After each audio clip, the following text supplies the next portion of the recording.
So, as some might know, all I do is not just podcast. And every now and then I do actually some political work. And of late, we have, according to one email at least, sold out to the Party for Socialism and Liberation by trying to get Claudia de la Cruz on the ballot in Georgia. Which really, it really speaks ill of our dedication, right? And it really exposes us for how lazy we are that we've sold out to a party that we've both been a part of for several years. Yeah, we couldn't Like, find anyone better to like sell out we to. wait until this time to, yeah, exactly.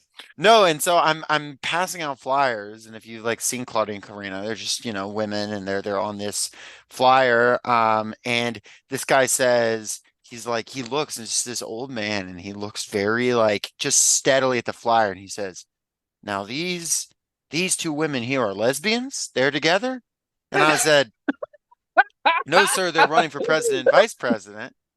And he said, "No, I'm aware of that, but they're both women." And I was like, "Yes, sir, they're both women." And he says, "And they're not dating." And I was like, "They're not dating, no, but they." And he goes, "Oh, well, that's a shame. They'd be cute." And I was baffled because I didn't know, is he being creepy? Is he being trying to be an ally and doesn't know what he's doing? It was like a very strange, and then he signed it and said he'd look into them. It was a baffling little cycle there. And it really goes to show that, when you're spending 6+ hours a day just like talking to working class people, you're just gonna have some interesting interactions. We talk about weird little guys on this show, but the working class is at least half weird little guys, and that's just something we have to deal with. And in fact, can revel in and love, which is what art lets us do a lot of the time. Well, yeah, and again, we don't organize the working, as Karina says, we don't organize the working class because they're, good or perfect or ideal. We organize them because, they're working class and therefore are exploited. And sometimes that includes like really bizarre, like kind of trying to be allies. I have no idea. Maybe, I don't know. It was so weird because he sounded so sincere when he was like, "Oh, they'd be cute." It was like for a second I thought you were like, "Never mind."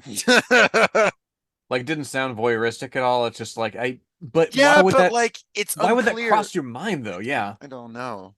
Anyway, Yeah. Oh, I had an experience of my own yesterday, the day before, a little bit ago. I'm standing on the street corner, I'm telling people, "Hey, would you like to get working class women on the ballot for president in this state, anti-war, pro-worker, all that." And this guy comes up to me. He's even younger than I am, and he says, "Hey, I saw you earlier and I just thought I'd come back and speak to you." And I'm like, "Okay, what's this?"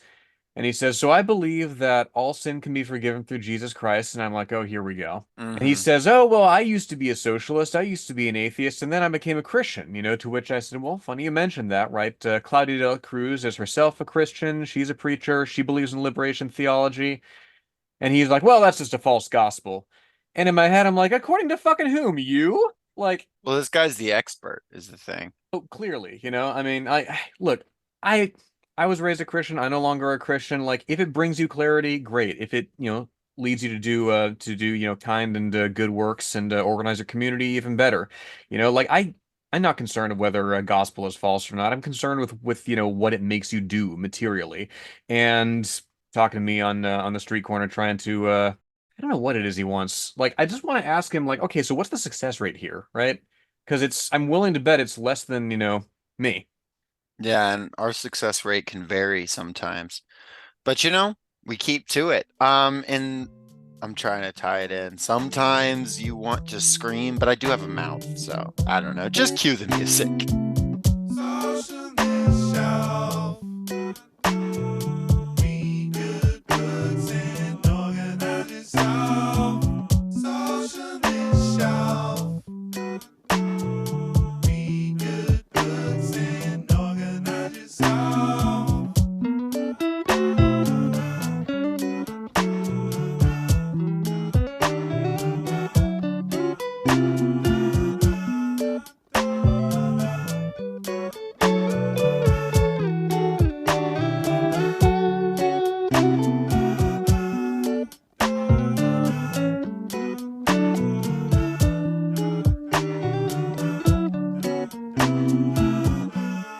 You're now listening to Socialist Shelf Radio. Welcome once again to the Socialist Shelf. Spring is trying to spring, and ballot petitioning is in full swing, along with pollen season here in Atlanta. Yeah, you're telling I, me. yeah, I am, it used to bother me when I was much younger, less so now, but I don't know. I, as always, am You're older Lenore. and wiser, so your pollen doesn't affect you anymore. I just, yeah, I've wised up out of an allergy, clearly. How about you, Jacob? I have not. I am suffering. Hmm. I'm in pain. I've had and it does affect my outreach because it's like I'm pretty sure I look like I'm on something half the time. My eyes just fucking red, but we do what we can do. Yeah, no, absolutely. No, despite the reactionary pollen trying to drive out your local socialist organizers, we are still hitting the streets and we are still making sure that hey, you have an anti-war, pro-worker, pro-housing, pro-healthcare, pro-Palestine option in November. You know? And again, it's not about one office, it's not about one election. It is about drawing people into a movement. It is about mobilizing people. You never know what kind of action will mobilize people. One way to get people back into politics right here during the election, A lot of people only pay attention to politics around the election season. I used to be one such person. Millions of people still consider these elections, these institutions legitimate, and this can be a good entry point for, sort of breaking down those barriers. No doubt, no doubt. Well, speaking of breaking down barriers, this guy put them up constantly with everyone in his life. We're talking about Harlan Ellison, writer of I Have No Mouth and I Must Scream, the iconic science fiction short story. I have Um, a mouth and I must scream, conic. I don't get it. I'm The I in iconic stands for, no, that's not anything. That's not no, I'm not allowing that. one of I'm the not torture allowing one of the this. one of the tortures over the 109 years of torture chronicled in this book is actually my puns recorded. It's not even a pun. It's You're kind not of. even a pun. But this Harlan Ellison turns out like this was a kind of gap in my knowledge, even though I'd read I Have No Mouth and I Must Scream. I didn't realize how influential this guy was. Lenore, what did you know about Harlan going into this? And had you read this short story? Had you read anything else by him? Because this guy's a doozy, actually. I had only read I Have No Mouth, and I'm aware that he helped make the game. And other than that, didn't really know anything Have you about played him. the game? I haven't played the game. No, I haven't gone back and because it's like one of those point and click like text-based adventures, and I just don't have the patience for that sort of thing. I got you. Yeah, other than that, like all I know is that he was kind of a curmudgeon, and apparently he wrote the best episode of Star Trek. Yeah, he surely did. He did a lot of things. So let's get into Harlan Ellison.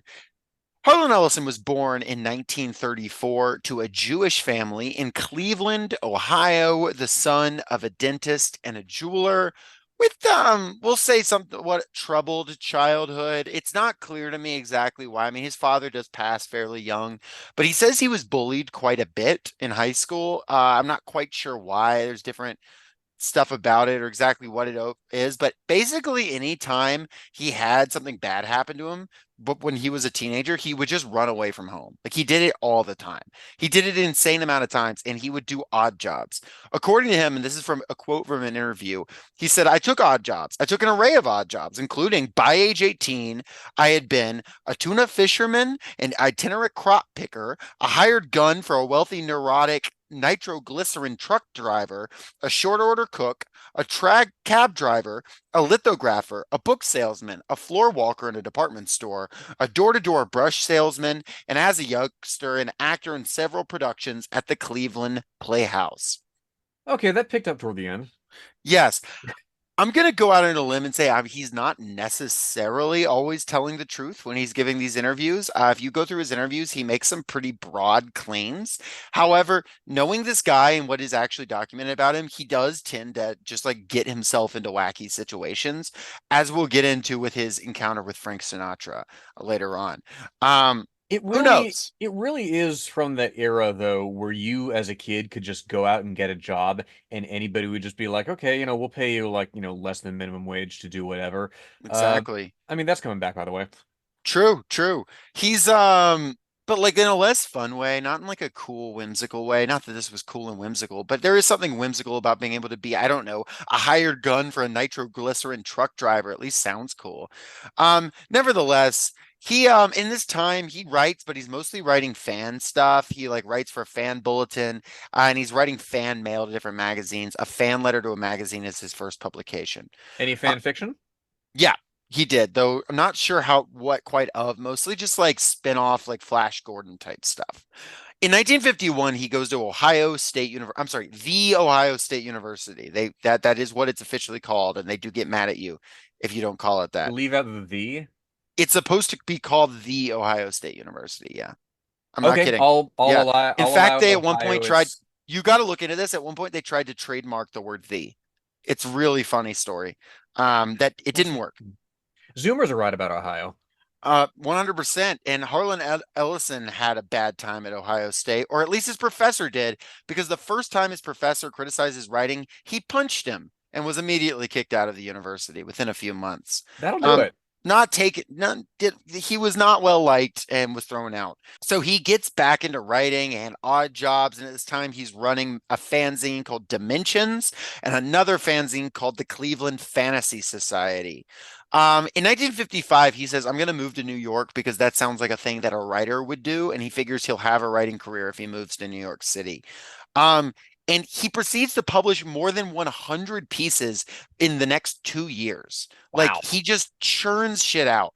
And like it's worth noting by the end of his life, he's published more than like, I'm not even sure. More here it is. More than 1,700 pieces of short stories, novellas, screenplays, comic book scripts, teleplays, essays, criticism, and novels. So I mean, he is a massively prolific man who will publish anywhere and everywhere, and he would just keep writing. He then gets married in 1956. I will not tell you the name of his wife, and this is why it's not worth it to learn the names of his wives. They go too quickly. Um, he says that this marriage in particular was an unending like hellstorm or whatever. So in 1957, he feels burnt out, so he decides to join the military. He joins the army and he keeps writing during basic training and publishes Web of the City in 1958, his first novel, and this is about street gangs in Red Hook. So another little tie-in there. Hmm. Um, Another little tie-in to a previous thing. He did not go overseas and left the army in 1959, spending like 2 years in the military. Got divorced in 1960 and got married again that same year and moved to California and got divorced shortly afterwards. Again. So now he's in California. And he is selling scripts to Hollywood, and this is where he actually starts making money. He sells scripts to Burke's Law, Route 66, The Hour Limits, the Alfred Hitchcock Hour, The Man from U.N.C.L.E., Cimarron Strip, The Flying Nun, and The most notably, Flying Nun. oh Oh my yeah, God. I'd almost forgotten about that show. oh yeah, I and most notably Star Trek, the original Star Trek, which he wrote the first season episode, "The City on the Edge of Forever," which is widely considered to be the best episode of the original Star Trek series. Some say it's the best piece of Star Trek fiction total in totality. I mean, like I kind of disagree, but like that's, regardless, it is very good. It is a story about the gang, the Star Trek gang going back in time, Captain Kirk as he does, falling in love with a random woman who works in a soup kitchen during the Great Depression, him saving her life. Turns out him saving her life starts a historical catastrophe, and he has to rearrange it so that she dies. And this is a story that I feel like now that's not that like innovative of a story. I feel like I've seen like 10 versions of that now, but like that was a very fresh story in the 1950s. It caught Isaac Asimov's attention, and Asimov became a friend of Ellison not long after this. Uh, didn't Ellison try and adapt iRobot at one point? he did. I will get to that though. It's not very Hmm. interesting. It just kind of falls on its face. The iRobot that comes out is not really connected to it. I guess I I don't have have to get no mouth and I'm a scream robot? Jesus Christ. It has no. I actually won't get to it because I just said everything there is to say. It's a project that fell on its flat on its face because Harlan Ellison was fucking difficult to work with, as we will see. In 1966, he gets married again for 6 weeks and then gets divorced. So that happened. You Um, know, I've had relationships that lasted like 6 weeks. Like, it was that just what people did back then? They were like, okay, let's just get married because it was that easy. get this, he had an affair during his 6 week marriage, and that's not even why they got divorced. You know what? We get bored. He his affair was with Grace Lee Whitney, the woman who played Janice Rand on Star Trek. But he ended it because he caught her smoking weed. I guess he Not because just he was married or I guess yeah. he just forgot to put like no grass in 1960s Tinder. Yeah, it's fascinating. God, Not 420 friendly. you'd think that Um, would come up. Wow. But yeah, this guy gets in fights. Like he is beefing constantly, like multiple times.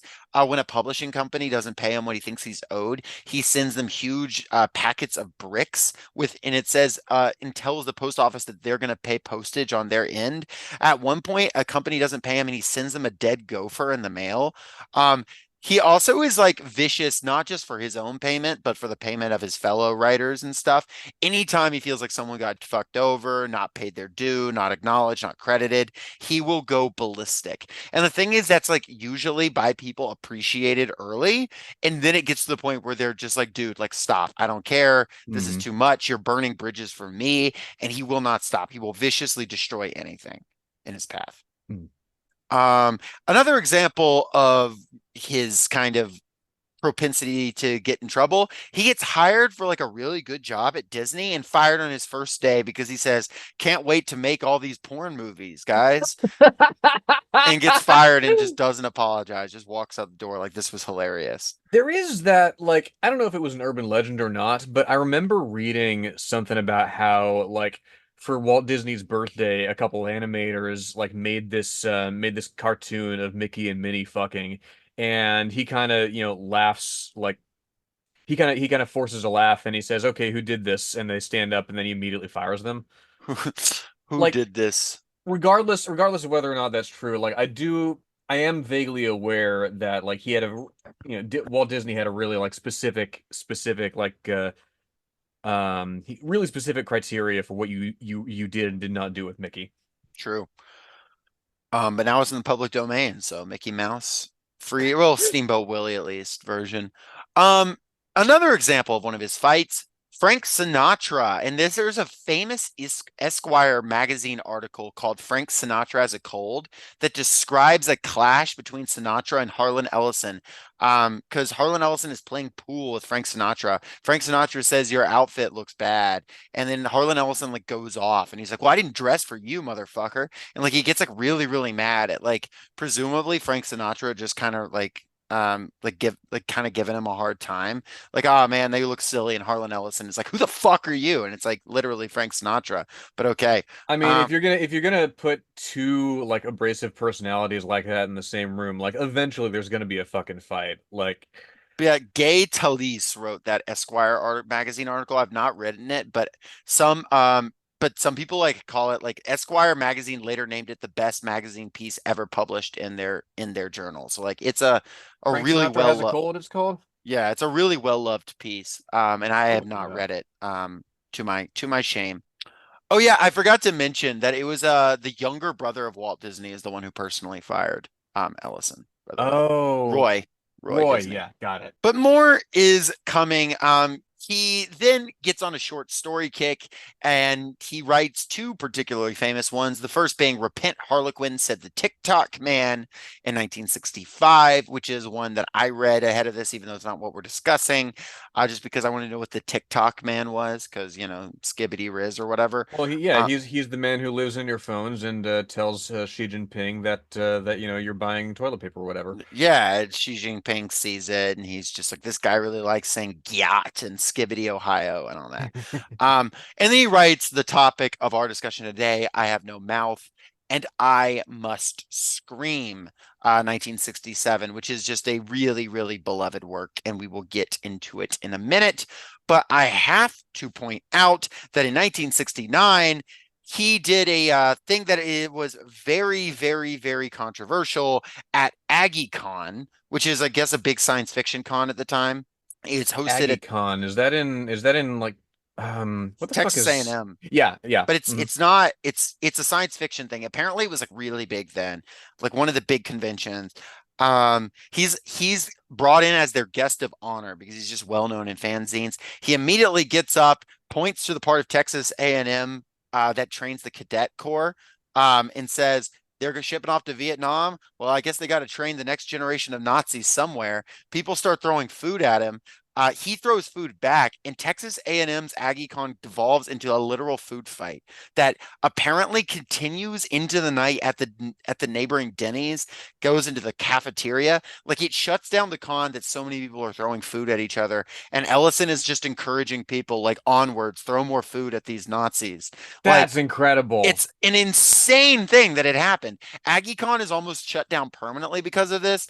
And there is no more guests of honor at AggieCon for years going forward. Like several decades later, an AggieCon does give him a Lifetime Achievement Award, though. So he Fuck like kind of yeah. gets it in the end.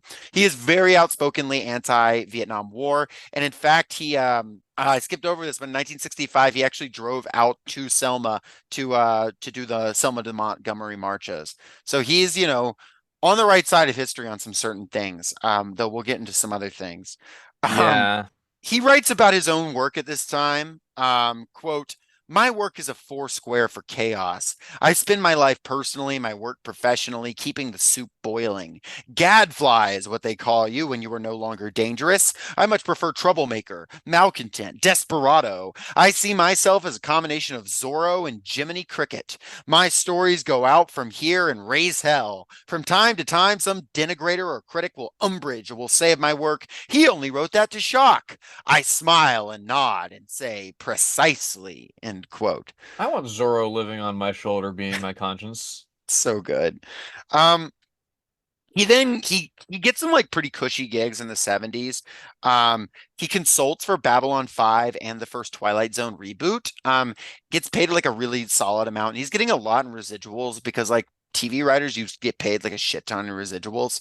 Like so he's like quite well off at this time.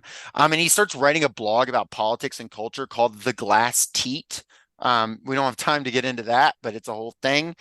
And then he hosted, well, he wasn't the original host, but he became the host of a radio show about sci-fi called Hour 25. So he's a podcaster too. Had success as a book reader. He realized he had a good reading voice, so he just starts reading audiobooks.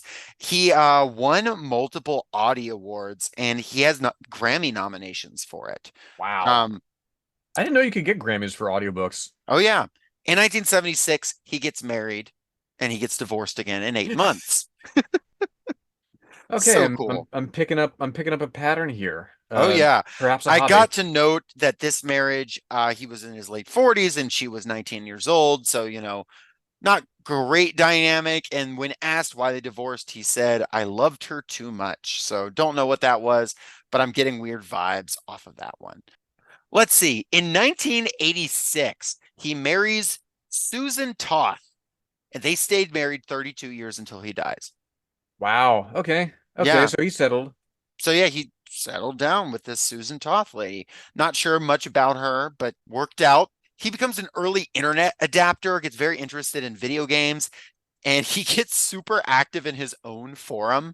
There's a forum about him made on the early internet, and like he is for years like one of the most prominent posters on his own forum. So he loves doing that. He was a poster before his before Oh yeah. before posting was a thing. He was a poster before his time. In 1995, he helps write the point and click adventure game I Have No Mouth and I Must Scream. He is the writer and the voice of AM in that, so he voices the computer, the bad guy. And it's like an 130 plus page script treatment, which is actually like, I mean, it's not short now, but like for then, that is one of the longest games that had ever been written. Mm. And it builds on the world of I Have No Mouth and I Must Scream.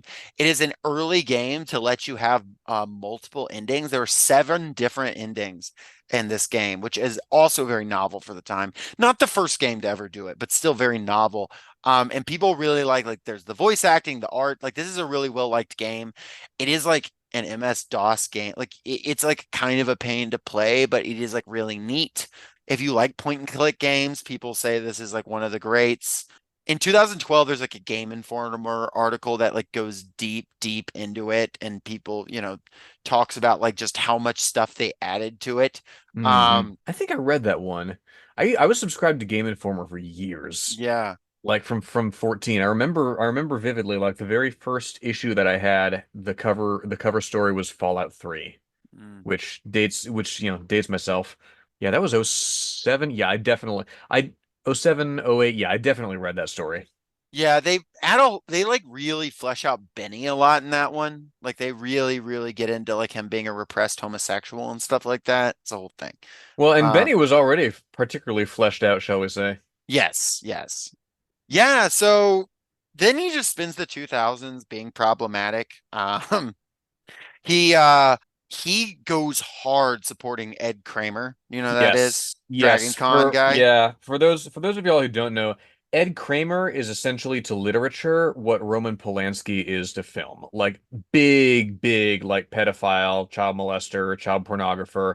Like he and like while he's being investigated for this shit, like he's not involved with like Dragon Con like activities and planning from like 2000 when he first gets starts getting caught for this shit. But like while he's being investigated and on trial, he keeps getting caught Yeah. for just like weird just like weird and predatory shit with underage boys. And When it's Ed Kramer gets caught in the middle of his trial and it causes the trial to be delayed because they're trying to figure stuff out, Harlan Ellison says this wouldn't have happened if he had his right to a fair and speedy trial. Like he like is calling it like a miscarriage of justice. It's McCarthyism. Just it's a real pain. In the mid 2000s, he gets his Hugo Lifetime Award, and Constance Willis says, "Are you going to behave on stage?" And he does this funny thing where he pretends to give a blowjob to the microphone. He's like, "I don't know," like a kind of silly whatever, and then he just gropes her on stage. Like it's and then like later when he apologizes to her and she says like kind of goes, "I'm sorry, what is it between friends?" And she's like, "No, fuck you." And then he goes like on a whole thing about how like she won't accept a heartfelt apology from a respected member of the community. He like also there's the whole part where he assaulted Charles Platt at the Nebula Awards because like Charles Platt said something that he didn't like. There's another time where he's on a talk show called the like No Political Correctness Hour or whatever. He goes on and like interesting, I take his side on this no issue. political this wasn't Bill Maher, politically incorrect. No, it wasn't that. It was something else. It was something else. It was like lesser, but this woman says, "Oh, well, anybody who's taking welfare and food stamps is a leech." And like Ellison has the correct view on this, which is that's wrong. But Ellison runs at her and punches her, like just in the middle. Like he just has no self-control. Like he's Hmm. just a fucking like and it's to the point, and then like when he gets talked to about it, he's like, "I'm a firebrand, I'm a renegade." And it's like, no, dude, you just punch people when you're mad at them and like have no recourse outside of that. Well, yeah, whence I imagine, his support for somebody like Ed Kramer, because if somebody in his circle and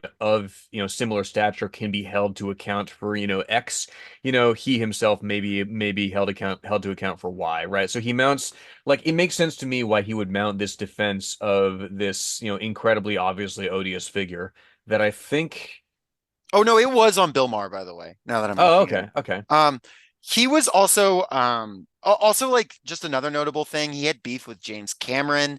He sued James Cameron saying the Terminator stole from his writing. James Cameron actually gave him a settlement and put him acknowledge Harlan Ellison's contributions in the credit. So I guess actually that he had some substance to that. Like, here's the thing. Most of his lawsuits where he says people stole from him, it's true. He wrote a lot of stuff that was very influential and a lot of people pulled from him intentionally or unintentionally. And if he felt that you referenced him, he went after you. Hmm. Um, and he would do it for his friends too, even though his friends didn't really want him to do it all the time. It just he had this sense of justice. Here's a quote about his politics. Quote, and this is from him. "I've never been a Republican, never been a Democrat, communist, socialist, fascist, or anything else. If you want to call me a libertarian, I have no objections. We'll sit down sometime and have our discussion." And the thing is, he's not a libertarian. Like he's super pro welfare. He like refused. He when people would criticize like people like he was like really pro Sandinista. He was like pro like he was super anti-McCarthy. Like he wasn't, but like this is the kind of guy he was. Like he hated authority and bucked it. And if that authority presented itself in the form of business, he hated it. If it performed itself in someone criticizing him, he hated it. He said he loved free speech, but like again, if someone spoke out against him, he would, from that time he was a teenager, just punch them. So like this is the kind of guy you're rocking with here. And yeah, he lives till 2018 and he dies just very old. He has a stroke, but like not before his time or anything. He's very old at this point. And his wife died in 2020, and his legacy is like every article about him is like sci-fi's firebrand that completely changed the game. That's super controversial, and it's like yeah, and I like there's stories about him where like I want to like him. Like he just would jump on trains sometimes and be like, I'm gonna see what's in the next town over. And like he had good instincts. And there's like the Texas A&M story, but like at the end of the day, like he's also just a kind of shitty guy too. Yeah, it's one of those things where like your impulses, right, lead you in, sometimes the correct directions. You recognize injustice when you see it, but you just can't apply it to the people that you affect. That's sounds about right. So that's Harlan Ellison. The good, the bad, the ugly. And I'm not even touching on the just sheer amount of stuff he published. I mean, he wrote and wrote and wrote. If you want to go, his awards section on like his web, like the website about him and the Wikipedia. I mean, like just he must have some kind of record, just the sheer amount of stuff he had.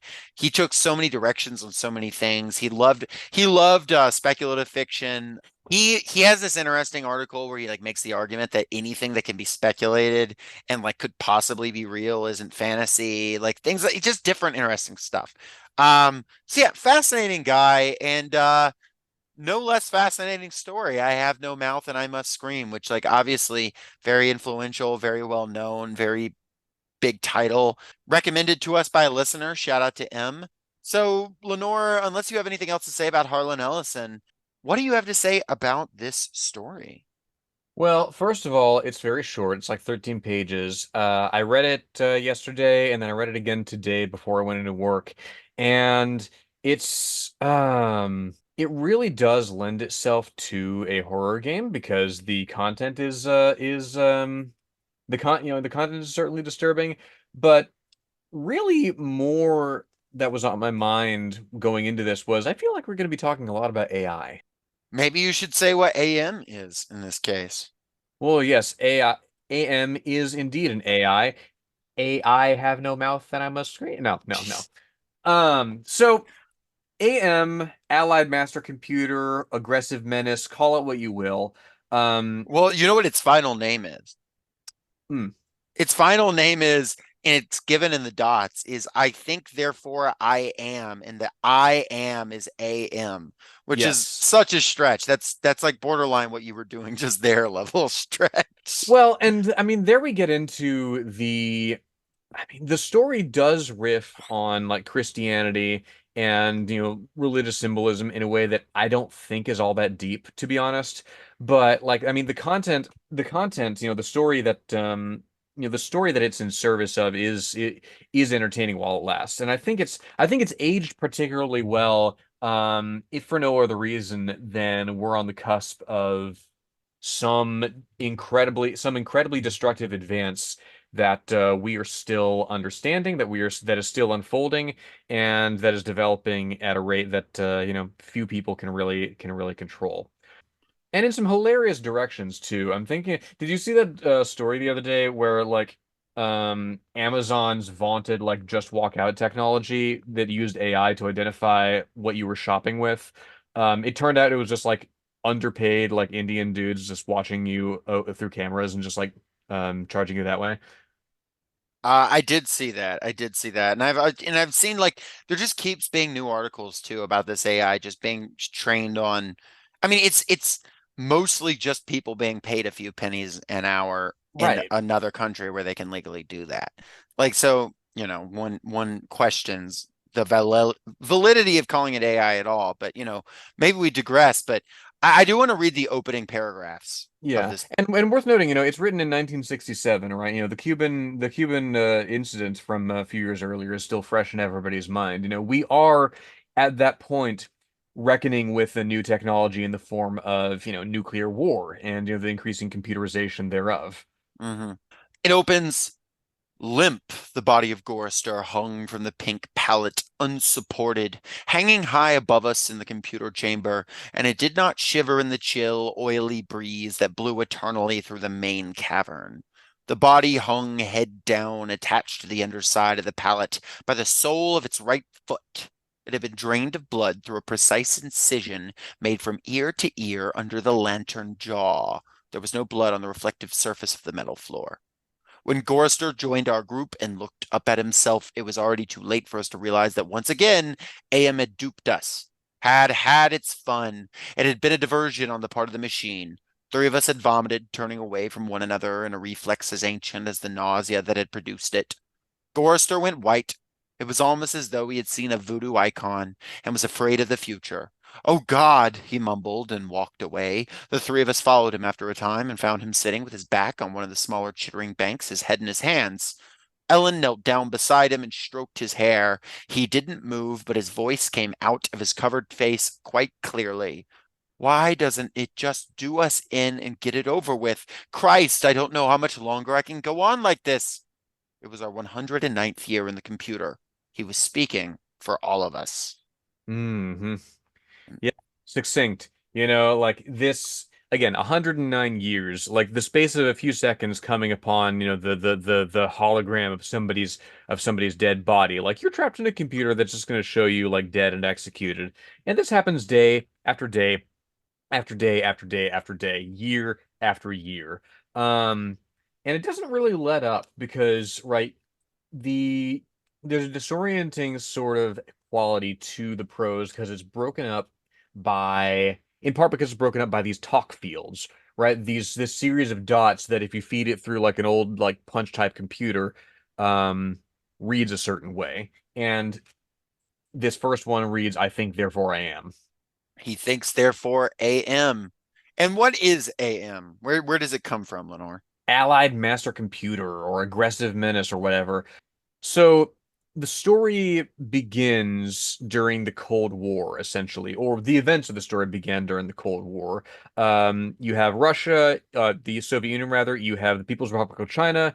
You have the United States. They each develop their own supercomputer to direct the war efforts. And eventually, one of those supercomputers, we don't really know which, develops sentience and absorbs the other two.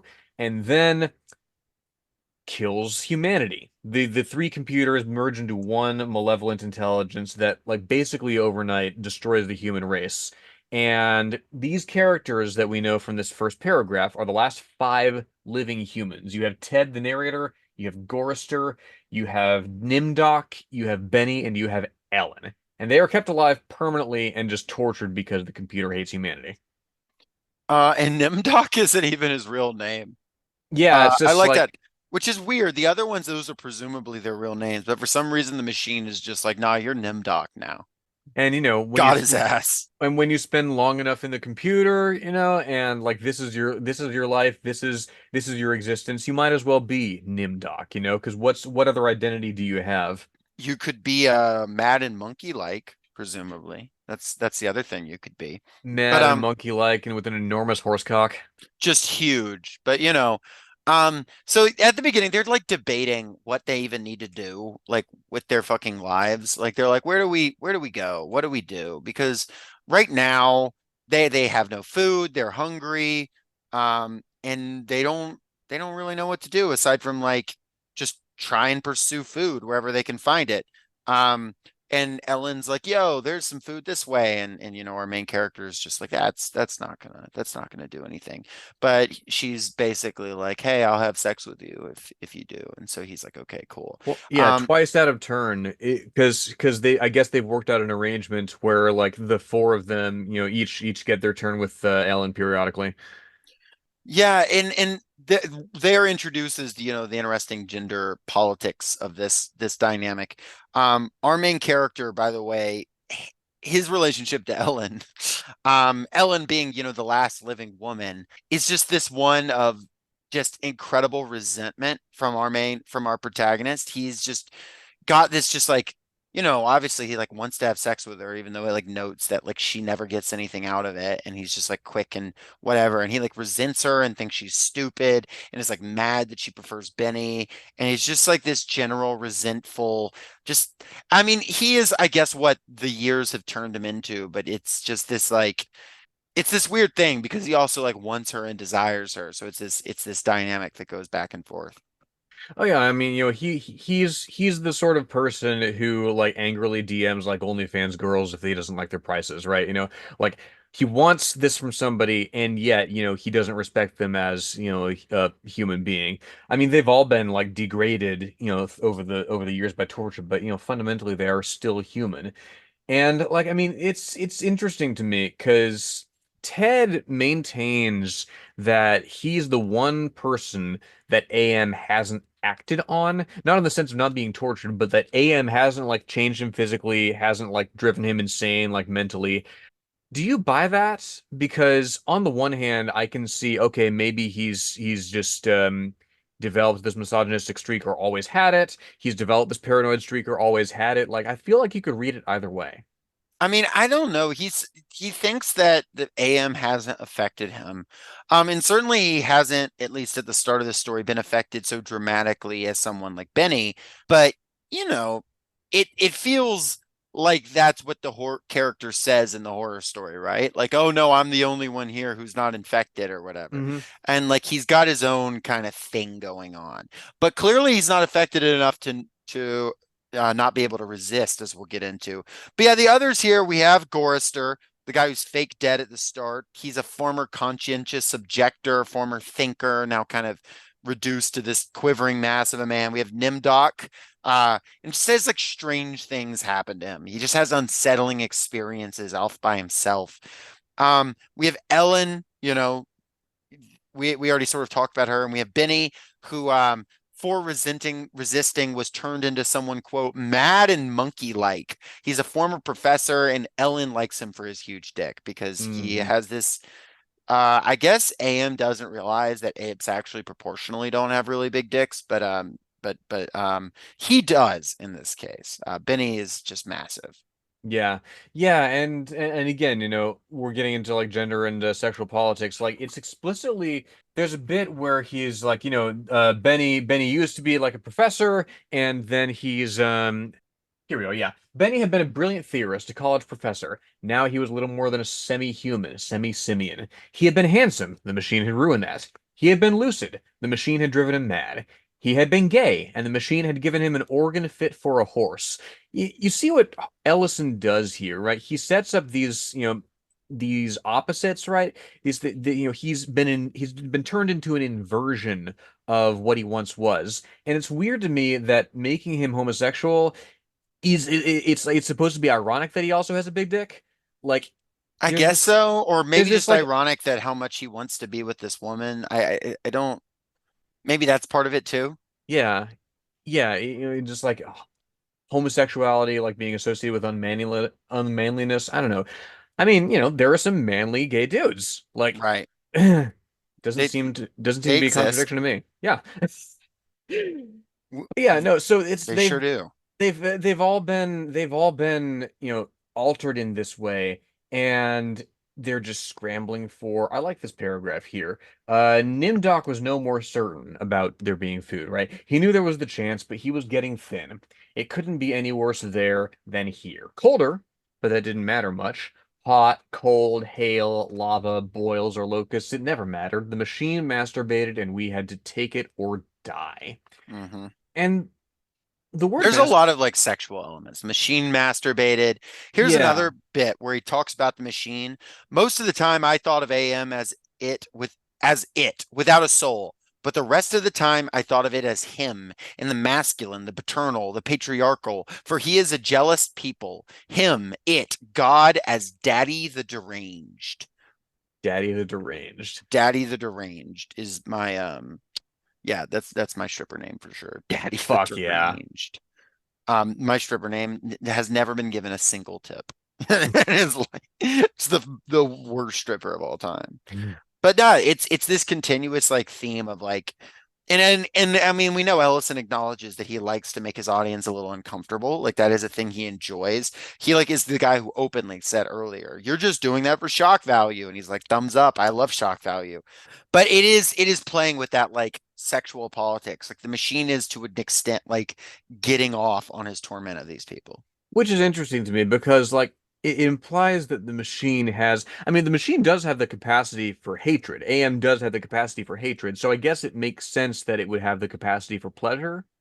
I I don't mean, know. I think it's worth tying. I think, and this is what I kind of I'm pretty sure Ted is the closest to AM here. And I think that for a couple of reasons. The first being how this ends, which we'll get into. But the second, think about like the sexual relationship with Ellen. Like he fucking hates Ellen. He thinks he calls her a slut, a whore, all these horrible things. He does not respect her opinions, whatever. He wants to like take her. He treats her with disrespect. He does not care how she feels, but he desires her immensely, right? Like he has that Mhm. relationship where he like wants to punish her. He wants to get off with her. He has that like connection to her. And like with everyone he's around, I mean, like his relationship to all of them, he's like looking down at them. He's like, oh, well, I understand these people who have been changed by the machine. And he himself is like the only real human, quote unquote. So I feel that like this character shares a level of like kinship with AM to a certain extent. He also has like a remarkable like tact for efficiency, which we know AM does.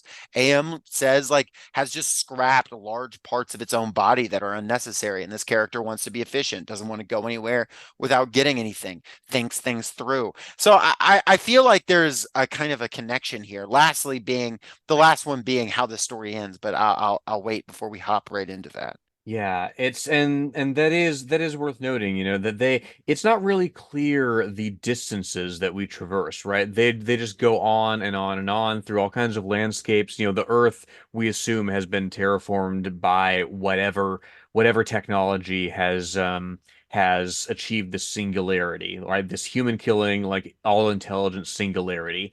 And now it's just, completely hollowed out the Earth and basically fall into, eventual decay over periods of like thousands of years. I mean, they go through deserts, they go through ice caverns, they go through like incredible like windy areas that come from the hurricane comes from like the wings of this giant bird that the computer has somehow been able to create. So like Yeah, a bird that smells like sulfur, rancid butter, oil slick, grease, chalk dust, and human scalps. yes, yes, just every possible way that you can perceive something unpleasant, the computer has added in just for we are led to believe like the effect of it, right? And that's the thing, like it seems to me that, and again, we have our current experience with artificial intelligence as creatives, you and I looking at how that's trying to take over the art space, right? We have that sense of, I mean, look at the games industry, look at any other industry that's going through enormous layoffs right now. You have the sense of this uncaring sort of force these days, cannibalizing people, laying off people that are considered non-essential right now, the dictates of capitalism enforcing there being a surplus population that's cold and cold and cold, So you get the sense that like the the tortures that are being visited on people that, the computer knows are tortures. I mean, you can't help but see humanity reflected in AM's behavior, which is actually the source of AM's hatred for humanity, right? Is that it's built for, doing violence on people and can do nothing else.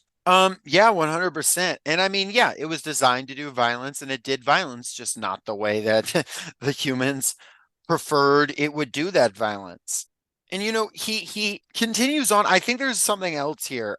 Here's one bit where our protagonist is right after surviving this like bird, he says he's like looking at his companions and says, they hated me. They were surely against me, and AM could even sense this hatred and made it worse for me because of the depth of their hatred. We had been kept alive, rejuvenated, made to remain constantly at the age we had been when AM brought us below, and they hated me because I was the youngest and the one AM had affected least of all.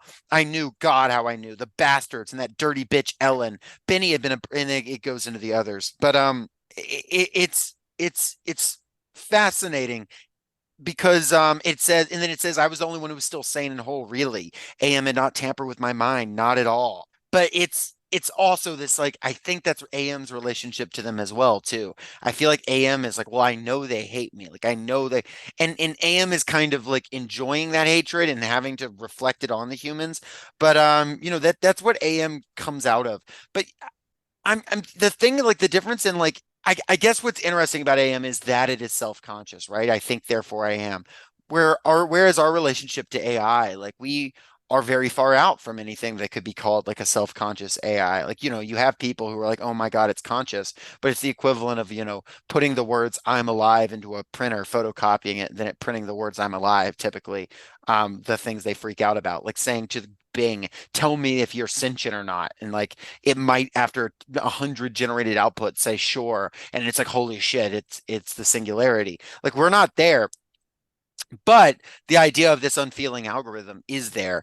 But the thing that's, I guess, kind of freaky about it is the unfeeling algorithm IRL is being wielded, designed, and used by humans on other humans. Yes. Whereas AM is an accident. It's an accident made out of a weapon, a horrifying weapon, but it is an accidental outcropping. And there's only really one way to flee from it due to its sort of totality and the amount of power it's amassed.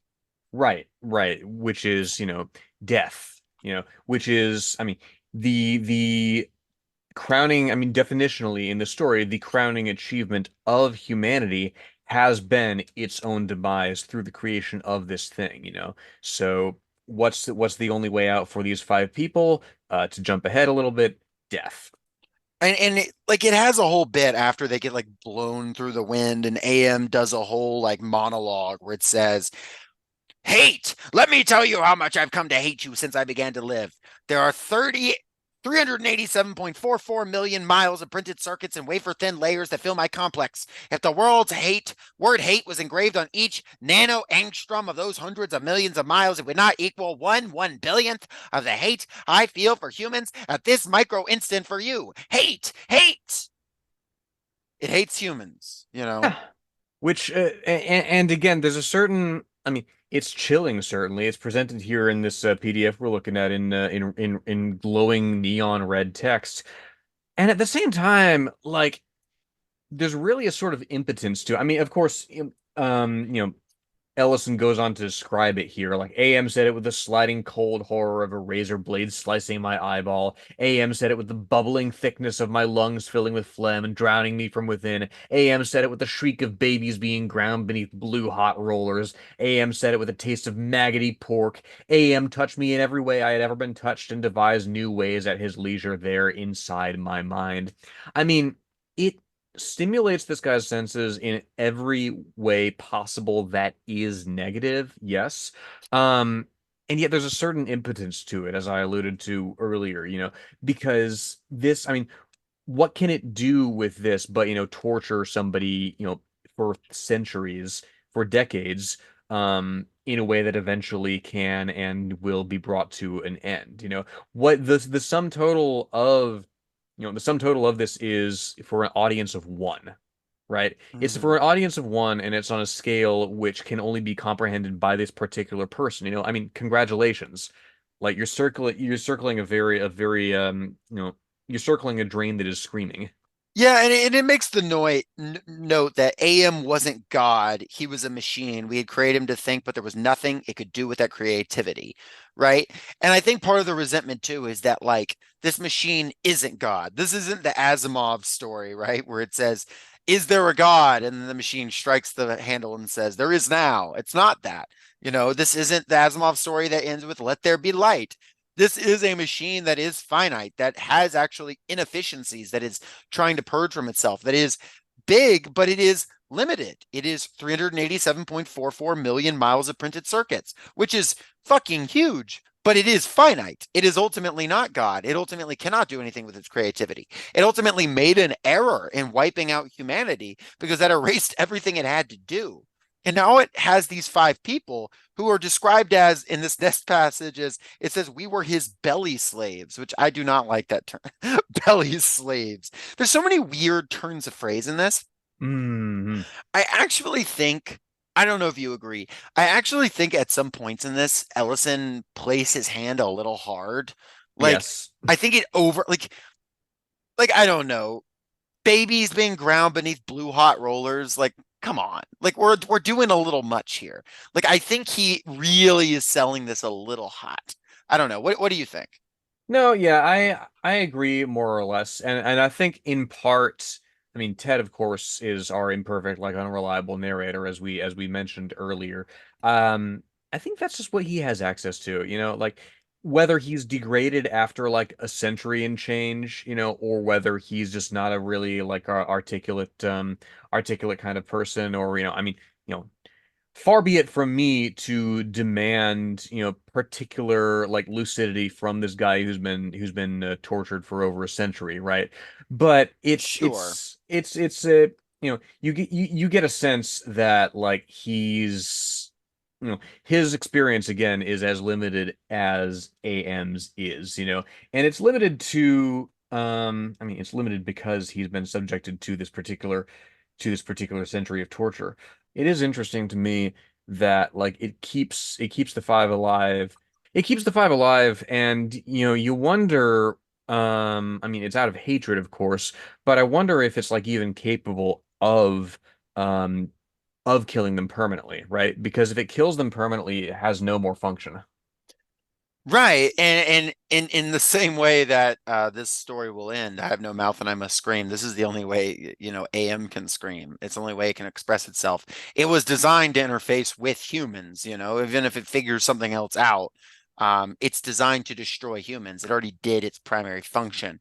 And we run into sort of just this ongoing, more stuff happens.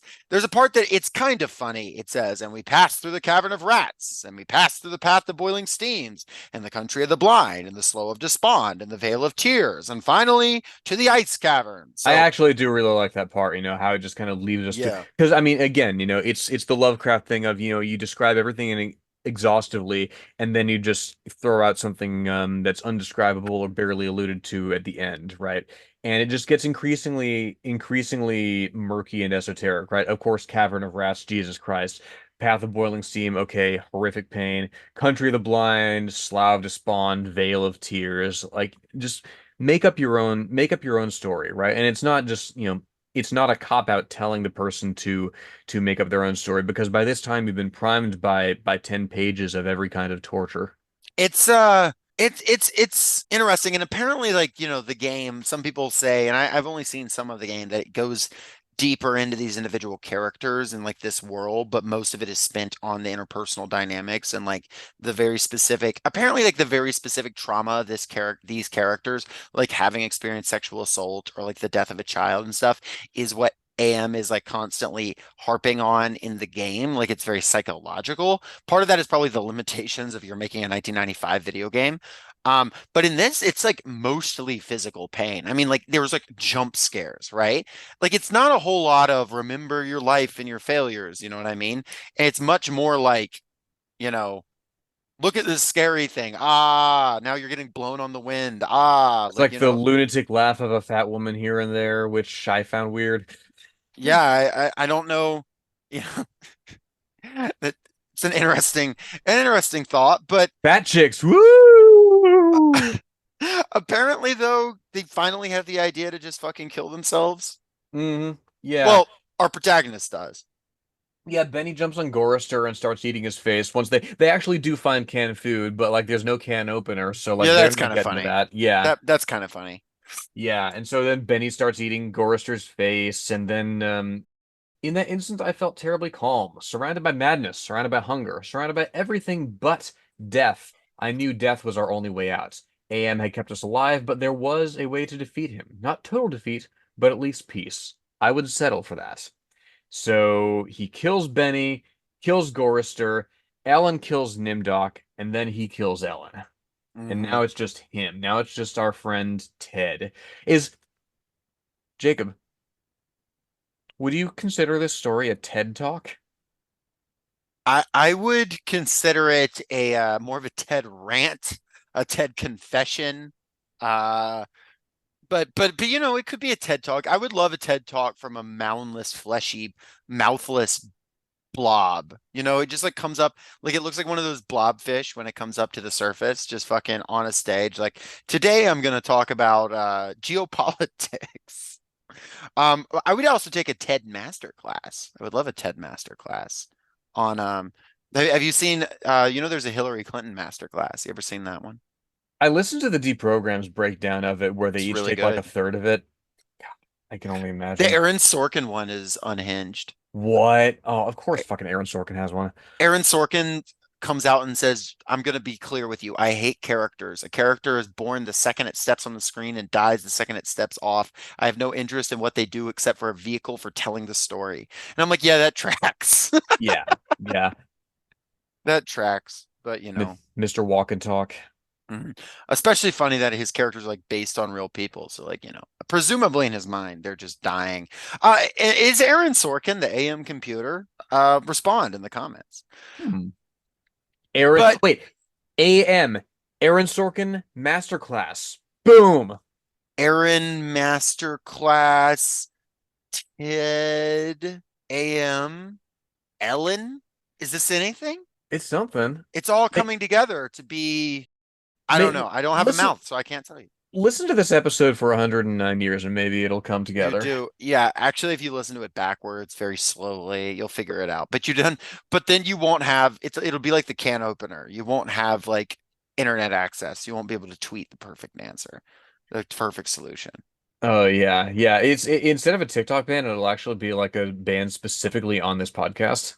The TikTok man or the TikTok ban and the TikTok man. By the way, the TikTok man story is mostly about like how authoritarianism is bad and like time being like stuck and like having to follow a schedule sucks. That's The basically the only message of that story. the only reason I mean that tracks for Harlan Ellison. Like the only reason I know about that is because like the TikTok men show up in the board game Eldritch Horror as like some kind of Lovecraft adjacent entity.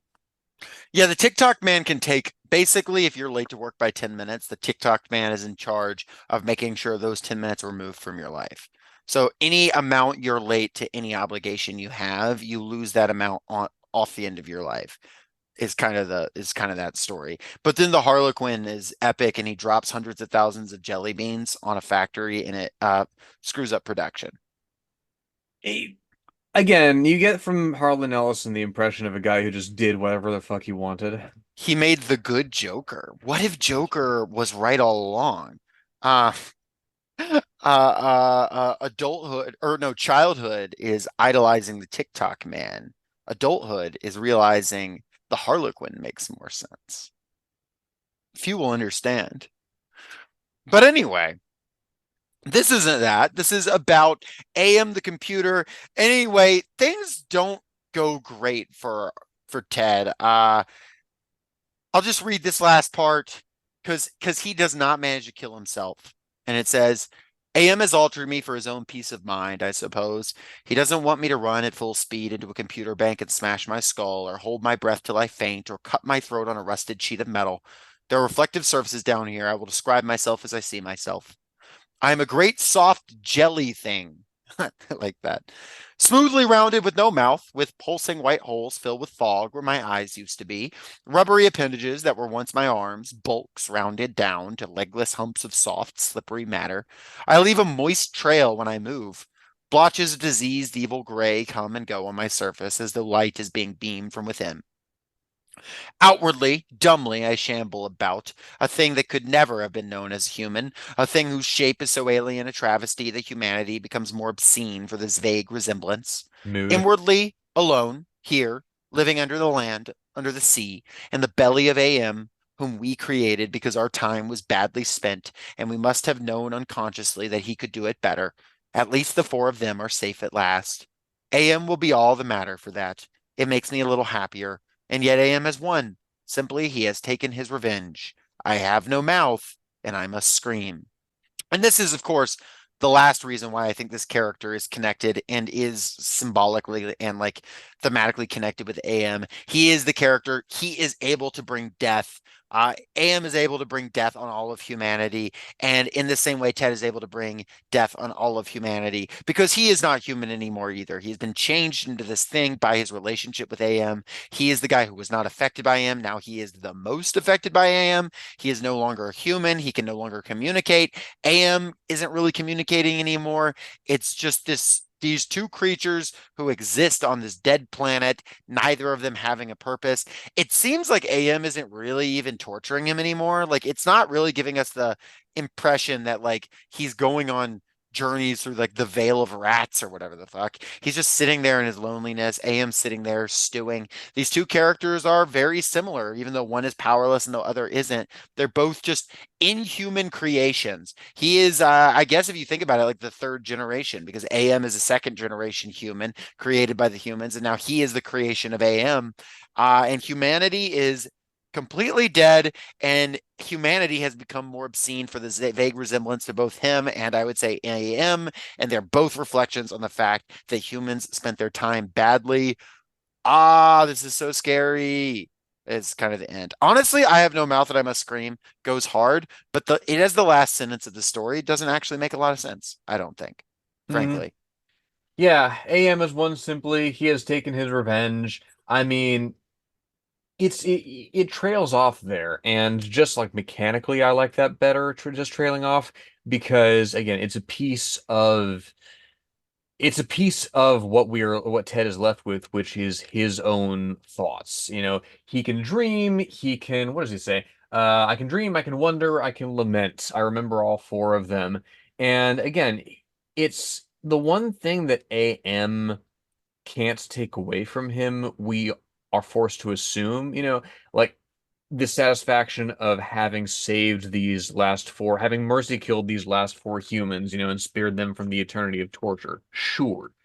But again, he is this thing that cannot self-harm, that cannot self-terminate, that is just permanently, at the whims of this computer, or indeed just locked into this eternal sort of dreaming, right? This eternal sort of inner monologue. If AM can indeed torture him like forevermore, it doesn't matter. Like AM can't, he has something that AM does not, which is again, satisfaction, having accomplished something. And what does AM accomplish but his own extermination, ultimately, right? So is it AM that has no mouth and must scream? Sort of. I mean, he can scream, you right? But like he has no fleshy mouth. He has no purpose. He has no way of exercising why he exists, I really. mean, to me, and I was thinking about this at work and having discussed a little bit about Harlan Ellison's own sort of leanings and proclivities and worked through this. I'm more confident in this assessment. It's It's a horror story for somebody who himself had no limits, right? I don't want to call him a libertarian because, of course, he believed in things like welfare and like was and fundamentally, fundamentally he believed that yeah, we have an obligation to each other as human beings, and yet it's also a horror story that I could totally see a libertarian seeing as the ultimate terror, right? Because it's somebody who's been pigeonholed into a particular purpose, right? It's somebody who has had these, the ultimate restrictions placed on him, You were given this job, whether it's to be a nuclear computer that directs the an apocalyptic war effort, or you are turned into this like jelly-like thing that can only think, right? And being pigeonholed in that way, being altered in that way, being, stretched and, deformed and warped beyond your own recognition for somebody's own amusement, it reads like somebody's fantasy of what they think any kind of like government control or socialism, call it what you will, is, right? Of Hmm. Would it surprise you that one of his favorite books is Animal Farm? course it fucking is. Um, Also worth noting in the video game, 5 of the 7 endings you end up as the great soft jelly thing. There's only 2 endings where you don't. I And imagine you die in at least one of them. if I'm looking at it, I'm pretty sure you die in one of them, and then the last one is like the good ending where like you survive. And also like 750 cryogenically frozen humans are awoken to start a new society. I mean, good luck with that. There's gonna be hella inbreeding. Yeah, apparently so. Apparently the video game introduces that the Russian and Chinese supercomputers are like fighting for control inside AM. So like it needed to introduce that. So like that's how you have the chance of pulling leverage over AM and potentially defeating him. Okay. Kind of interesting. Not within the context of this short story. Like it's not something that should have been introduced here, but it works as like a fleshing out of the story. Um, Right. Because you have to, it's a video game. You have to exercise agency in some form or fashion. So that is something to work on. mhm. Okay, that's pretty cool. I think But it's on, yeah, isn't it available on Steam? probably. I'll probably watch it. I've seen clips. It's neat. But yeah, there's only so much to say. I still I still think though, like what I'm trying to work through is if AM is the real one who is like kind of defeated here, then like why is the last line the line of the main character being defeated? Is it just for the horror element? Like, do you think it goes beyond that? I mean, well, if we wind back a few lines, right? We get my favorite one here, which is I shamble about a thing that could never have been known as human, a thing whose shape is so alien a travesty that humanity becomes more obscene for the vague resemblance.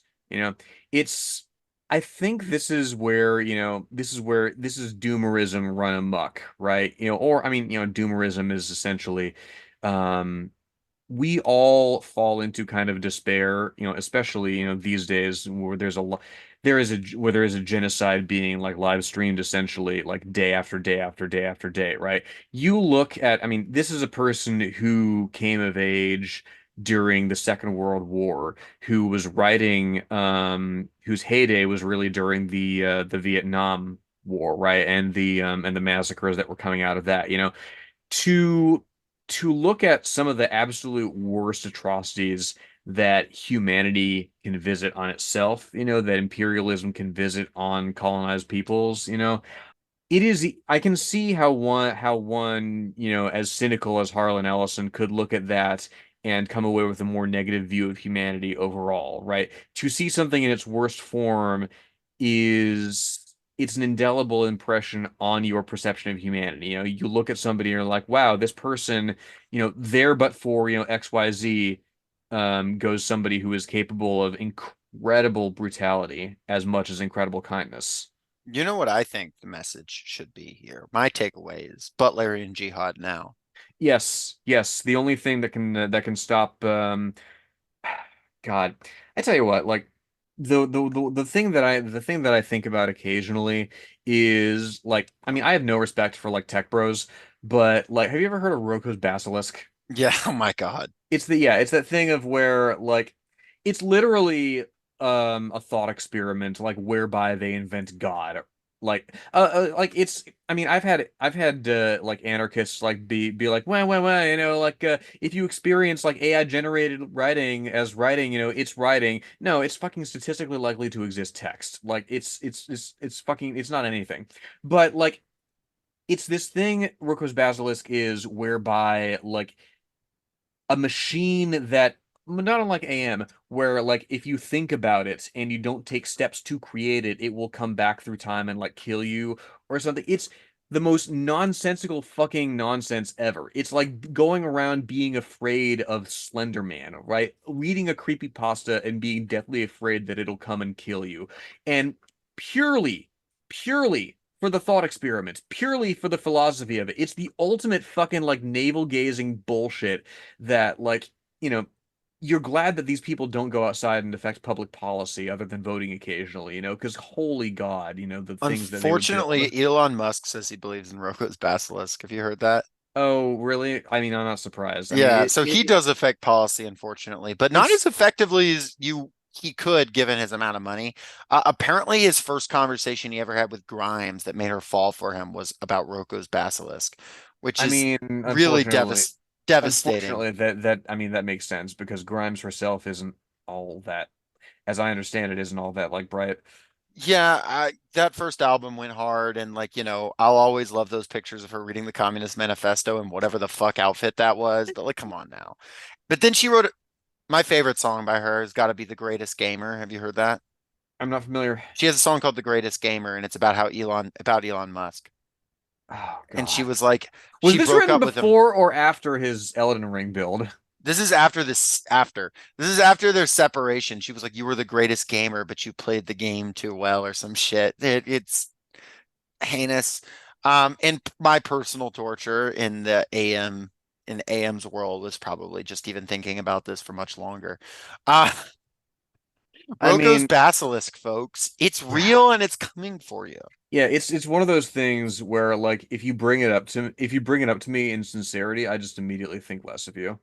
Yeah, you shouldn't. I mean, it's there's nothing there. There's no One of my favorite things is looking at a thread about Roko's Basilisk, and somebody said, like, how dare you bring it up? You've now exposed hundreds of people and You know ruined their what it is? lives. It's it's the game, right? Like, oh, you Mhm. lost the game, right? Just by thinking about it. But It's the real, game. Yeah, it's the game for just like incredibly insufferable people who, watch debate streamers and consider themselves informed. yeah, Roku's Basilisk, because it will come out of Roku. The Roku City is birthing a Lovecraftian monstrosity. You know, Here's if my I question. hmm? No, I mean, my question is, at a certain point, we've had enough Lovecraft adjacent stories. We got to make a tier list of like who's winning in a fight. Like AM fighting the Elder Things, fighting the Shobgoth or whatever, You know what? We gotta do a tier list fighting Black episode. Tom. Oh, there we go. Black Black Tom Tom, gonna like teleport behind you with a knife or some shit. yeah, Black Tom clears until like I think Nyarlathotep could give him a run for his money, honestly. But I mean, it's You think he's taking uh, down AM? I don't know if does AM have like a centralized thing you can take out, or is it? I mean, AM is, I mean, he's like, as we'll talk about in Fellowship, he's like Gandalf, right? He can't create things out of thin air. He has to act on stuff that exists in the world already. Mhm. And I think Black Tom, he can step in and out of reality, essentially. Like, that's, That's true. Gandalf says he can't create things out of thin air, but he sure did create a lot of trouble in The Hobbit. aha. Uh, yeah, he Well, sure did. He but sure again, did get up to some shenanigans. but he's acting on, Bilbo's took blood, right? There's something in Bilbo to begin with that he just had to kind of push. He was quite tooken with him. Indeed. He was he wanted to go on an adventure. Nevertheless, I don't have a lot more to say about this. I enjoyed reading this, but I unfortunately just like my takeaway with this one is like I liked reading it. I think it's good. I don't know quite why it has the like status it does, like legendary status it does. I think it's about as good as like plenty other sci-fi stories of the era. Hmm. But like, is it good? Yeah. No, it's a solid story. It's got lines in it that are hit, and its title, maybe it's just its title. I have no mouth and I must great. Like that's a great title. It's a fucking great title. That might be the main Yeah. thing. But I mean, like, if you want again, there's bits and pieces here where like, oh, it's the machine sent down mana and it tasted bad. Like, the machine, the little digression about a machine as God, like Daddy the Deranged. I mean, where he just comes out and says it, right? Mhm. The religious allusions don't really go anywhere, other than like superficially, like aesthetically, I mean, which Harlan's a lifelong atheist and very, very anti-religious. One of those right. guys. He's very big, like Reddit atheist. Like his wife, one of his wives that he divorced very quickly, like she had like a crucifix from her family, and he was like, throw that shit out. Like when they moved together. Like just Good God. so presumably he's like, I guess, above learning about religion enough to do like religious analogies, because like you said, it's not very effective. Yeah, I mean, if you want sci-fi horror that says something real profound, read Agustina Bazterrica, Tender as the Flesh. If you want to just like be shocked and like disgusted, read Nick Cutter or fucking Matthew Stokoe, Cows. Right? I mean, it's is this story mid? because I feel like any I think it's aspect, like upper mid. Like yeah, it's like a 6 out of 10. I just don't think it's above a 6 out of 10. I really don't. yeah, I mean, it's. I feel like if the story were much longer, it would be tiresome. Yeah, apparently that's why the game just like makes significant changes to everything. And makes it much more about psychological horror.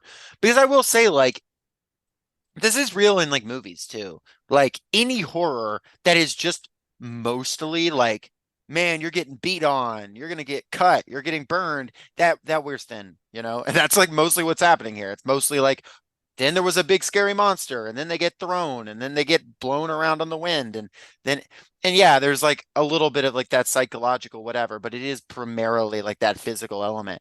And like that wears thin. There's a reason there's one good Saw movie. Yes, and it's the second one. You don't like the first Saw movie? Well, actually, no, I do like. Okay, I mean, there's two good Saw movies. yeah, I like the first two, but like the second one, I mean, I remember the second one mostly for the ending, right? Because I mean, the first one is pretty cool, but like the second one just adds that extra little insidious twist. Sure, Carrie Elwes is just really good. And I do like Carrie. I need to read his fucking book. I've not read his book either, even though Princess Bride, my favorite movie of all time. Yeah. Yeah. Wallace Shawn, I have read his book. Well, one of Hmm. his books anyway. Good. Wallace Shawn recently at a PSL Palestine protest. Really Yeah. cool. I know he's on the board for Jewish Voice for Peace. Yeah, good guy. Good fella.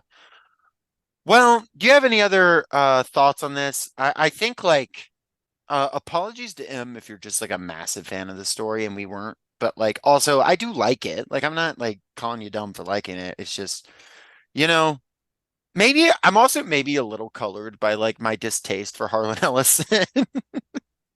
Like I might be my opinion on it might be slightly colored by that. Um, which I'm actually more frustrated that he's not just a complete piece of shit. Like it frustrates me that he has cool elements of him too, because I'm like, oh man, I want to just like this guy because he's doing fun stuff. But anyway, yeah, but that's life. People have contradictions, and some people have more contradictions than others. And maybe that kind of brings us full circle to the beginning of the episode, actually. People are weird, but we have to pull from those to make this even a little bit political. We have to pull from those good impulses they have about welfare and stopping war and fight those bad impulses. And that is what a socialist society and socialists should do. So Harlan Ellison, if he comes back as a ghost, come on the pod and we'll have a struggle session and we'll work things out. Stick a big dunce cap on you. Anyway, well, as always, thank y'all for listening. Lenore, do you have any final thoughts before we close this one out?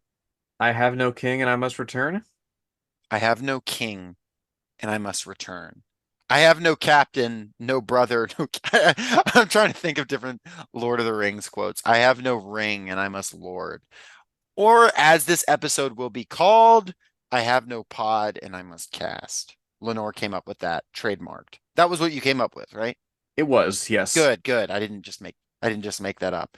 Great. Well, thank you everybody. And if a weird fleshy guy comes up to you and he has no mouth, you know, just tell him I hear you, I see you, I'm holding space for I'm you. holding space for you, and I hear your screams even if you can't scrum them. Well, and it's easy to hold space for an amorphous thing that can just kind of like flow into it, Any kind of space, any size, any shape.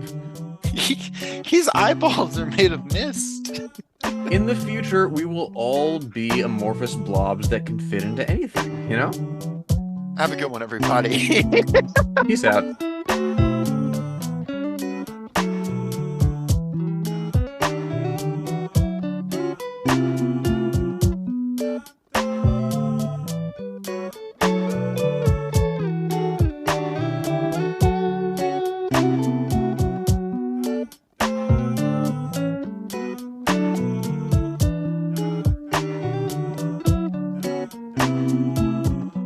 Thank you for listening to Socialist Shelf Radio.